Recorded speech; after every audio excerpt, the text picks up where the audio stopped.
we awoke something terrible with that board.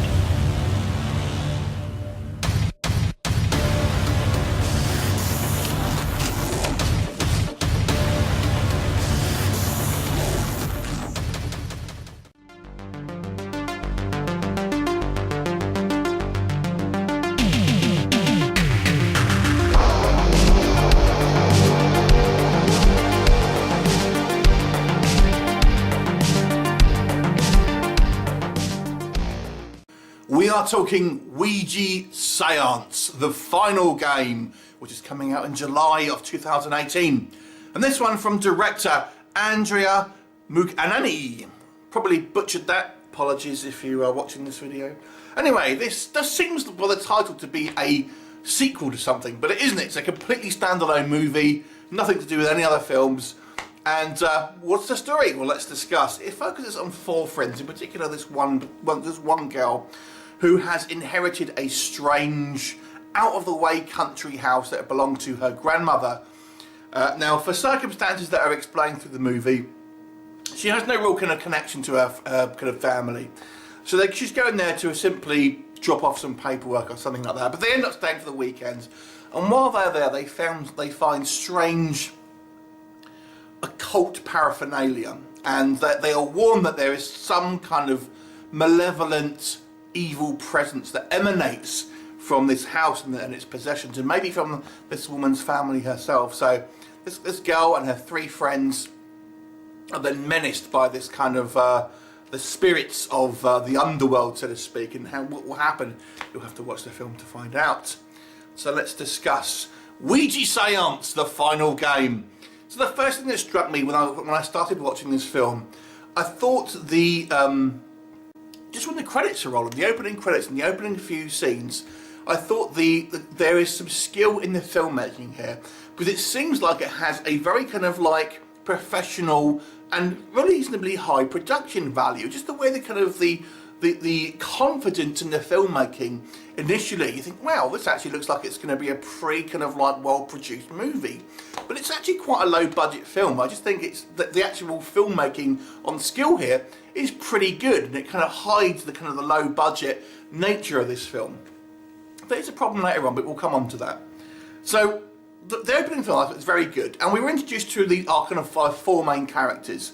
We have two girls and two guys. Now the guys, I will say, are rather underdeveloped and do seem more caricatures than characters. Especially one of them, he seems a little bit too cartoonish. What I did like is we have a kind of a mix of nationalities here. Now this actually takes place in Italy, so it benefits from having a kind of a European feel to it. When we kind of get to this strange, dark house, it is a real kind of like an ominous presence. This does have this actual set or location, wherever they're shooting, really emanates this oppressive feel of darkness. So that was all quite good. And then we kind of see the kind of set dressings and these spooky kind of things that they kind of find here. It all looks pretty good. Now I will say that this movie does suffer a little bit from conveniences. They accidentally keep finding these things that do seem a little bit kind of too, this seems to keep happening, and they're messing something up or fall on something, and etc, and happen to find certain bits and pieces. It was a little bit kind of convoluted, if you ask me. But anyway, the other thing that struck me with this film is we don't really see much of anything in regards to the supernatural stuff on screen.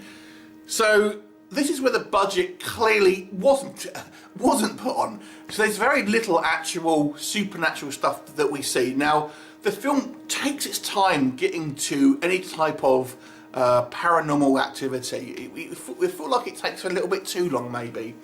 But when we do see it, it almost seems like it's not happening at all. So what I mean by that is characters must make certain decisions, or things happen to the environment that could well just be decisions made by characters on the fly, or environmental things like the wind coming through the windows and stuff like that. It could all actually be absolutely nothing.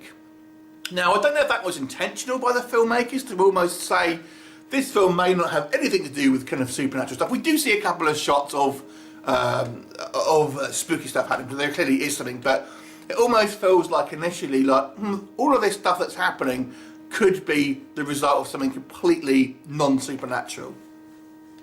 But I've got to say I was a little bit disappointed with the lack of actual ghostly things that we see on screen, because even when people are apparently possessed, they just seem like they've made a bad decision, really. There's not really anything kind of creepy about it. There's nothing that really seems particularly kind of like otherworldly. They just seem to, hang on a second, they seem to have made a poor decision in regards to something. It's a little bit too subtle, if you ask me. I think it needed to be a little bit more overt with its kind of with its supernatural stuff.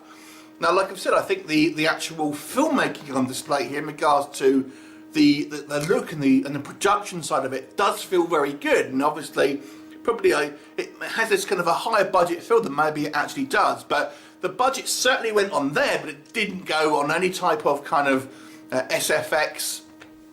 And so sadly this film seems somewhat muted in regards to its actual horror elements. And if you're watching this for a horror film, there's definitely elements here of creepiness and spookiness, but not so much the actual scares, I have to say, because it really doesn't, it kind of shies away from that. And when we do kind of see stuff that happens, it's somewhat underwhelming. I actually quite like the acting here for the female characters. They have quite a good chemistry and do seem like, you know, actually friends. Like I said, the male characters they're not as well developed, and they kind of seem a little bit more caricatures than characters. Overall, I have to say the filmmaking on display here does warrant a look, because I feel it's a well-made film, but it just needed more to it. It just needed to have a bit more of the kind of the actual horror elements to it to make it really kind of stand out as a horror film. And it just seems like they've deliberately kind of shied away from just having anything too flashy because they can't afford it, and it kind of looks like that. So it ultimately is spooky but not scary. So it's a 6 out of 10 for me for this movie, because I do feel there's stuff to enjoy here, and there's definitely some skill behind the camera, but there just isn't enough to this film, and it takes way too long to actually get to kind of any kind of like the paranormal activity to begin with. So it's a slow burn film, but I feel it shouldn't have been, or wasn't designed to be. So anyway, if you've seen this, let me know what you think. Leave me a comment, and I shall look forward to seeing you next time. Bye for now.